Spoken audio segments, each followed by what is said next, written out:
So today we're talking about Season 7, Episode 7 of the Clone Wars, called Dangerous Debt. It is our third episode in the, I guess, Ahsoka Underground arc, and it dealt with Trace, Rafa, and Ahsoka escaping the Pike prison and their little escapade after that. So, I actually had a decent amount of thoughts for this episode today. I think the first thing was, Trace is kind of competent, but she also isn't. I mean, somehow she was able to escape the Pikes in the torture cell, but she started fighting the Pikes after Ahsoka directly told her not to, so I'm not really sure where they're going with this character. She was pretty stupid in the last episode, but she's not half bad, so yeah, I don't really know what to think. Yeah, but remember, she also was about to get tortured because she was like just being an idiot. Yeah, I know. Like they were really only torturing Rafa, and then she was like, "Wait, I want to get tortured too." Yeah, I saw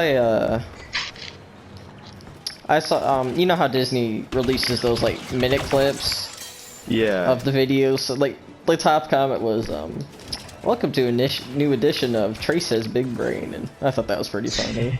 I mean, yeah, she just seems to have like no situational awareness, and Trace is really getting on my nerves. yeah, I don't think she was as bad. I mean, at least she did something, but now I also found it interesting. Rafa and Trace were kind of fighting a bit. You know, they disagreed on which way to run in the hallway, and there was a scene afterwards about wanting to get her shit back or just get a new one. So I think that's sort of leaning to some character development of Trace finding her own way and not just listening to her sister constantly. I thought that was good, and maybe they can finish it off in an episode or two. Well, not two, but just one more. We'll have to see, though, about that. Any last thoughts about Trace? I think we'll move on now. No, that about covered it. Okay, okay, so I thought the biggest thing for me in this episode was, the Pikes were completely incompetent for a, galactic-wide criminal syndicate Ahsoka hyped up for being bad and dangerous. They were kind of like the Stormtroopers and Rebels, just really lazy and slow and inaccurate and just kind of cannon fodder for the characters to shoot. Yeah, I thought that was like, okay, whatever, they're just cannon fodder. I don't know, though. Yeah, I get what you're saying. Like Trace, who really shouldn't have any combat practice or combat experience, took him down pretty easily, for being honest. And that made me kind of question how Ahsoka failed to, like, kill him instantly. You know, I guess she was in an enclosed space earlier, but still. I mean, it's Ahsoka, so. And yeah, speaking of Ahsoka, she really started to use the Force a lot more, you know. Before it was really restrained, but now she's kind of openly using it, like, I'll just use this and get it over with. So I definitely think she's gonna have to come out about her Jedi past in the next episode. I mean, that's kind of been a contention point. Yeah, with the quote at the beginning, it kind of made it seem like Ahsoka would be revealed to the Martez sisters as a Jedi, but that didn't happen. I think the quote was like, "Your past is like does not like define who you are right now," something like that. Well, I kind of disagreed with that because, I mean, your mistakes do influence you with how you conduct yourself in the future, but I can kind of see what they're going for with that. Like, you don't have to be defined by your past exclusively. You can learn from it, but that doesn't have to be your self-encompassing identity. So I think that's what they're going for, but. So I guess that kind of plays off Ahsoka, where she doesn't have to be just a Jedi, but, you know, she can learn a thing here or there and still have her Jedi beliefs with her as she goes out into a new world. Like the Underground of Coruscant, but yeah. What else did I think? Yeah, so the next two are kind of similar, but they're Ahsoka and the Martez sisters. They literally just ended up in the same place they had last started in. You know, they're in the same prison cell, so it kind of feels like they really didn't accomplish anything. But I guess you can say they had some interesting family dynamics explored. But. Yeah. And I also kind of think it may lead to the third episode and the next one. They might feel kind of similar because they tried to escape from prison and failed, but they're definitely going to have to do it in the next episode, so... You know, it might get a little confusing and... I don't know, like...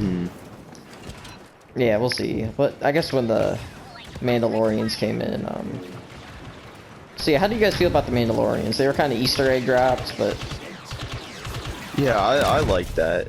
It kind of is going to lead in... It makes it feel like the next arc is just going to be like a smoother transition instead of just a completely different story. Oh. Like maybe they'll do something like that. Yeah, maybe like Bo-Katan and her Mandalorian friends.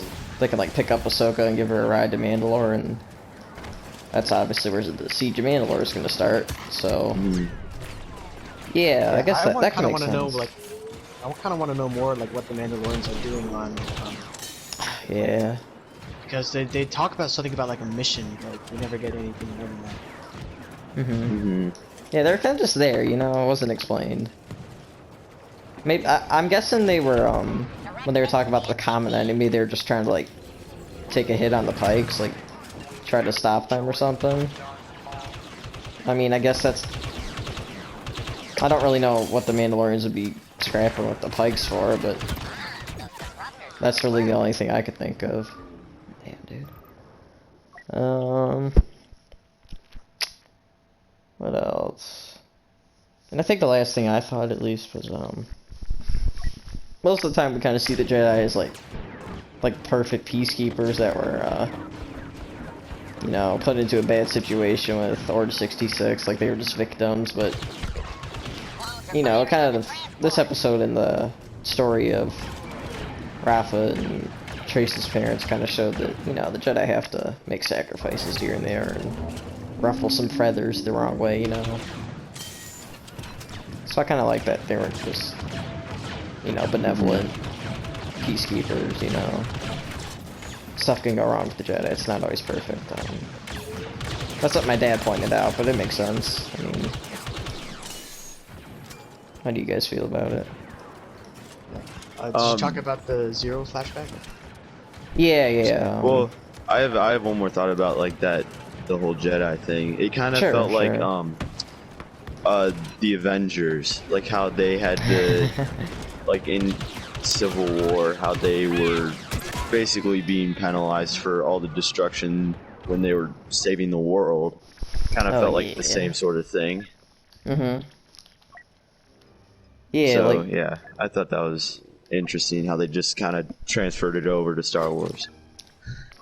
Yeah, they might have. I mean, I could definitely see how the Jedi and clones would have had their fair share of destruction in the Clone Wars. You know, it may have not been their fault, just kind of a consequence of their actions, but yeah, they're still held accountable. In a way, I mean, not like the sisters could have done anything against the Jedi, but you know. Yeah, I know what you mean by that. Did you have another thought about, like, the whole Zero flashback, Star Wars? Oh no, I just wanted to know if you mentioned it. Yeah. So I think that's all my thoughts. I guess we'll see how they wrap up the second arc, and yeah, we're like almost all the way. Well, yeah, we're nearly 2/3 of the way, so yeah, I guess we'll have to see how it wraps up and see how Mandalore starts, and yeah, hopefully it'll be good. I think I like this episode a bit more, though. I think the last episode was better than this one. You do? Okay.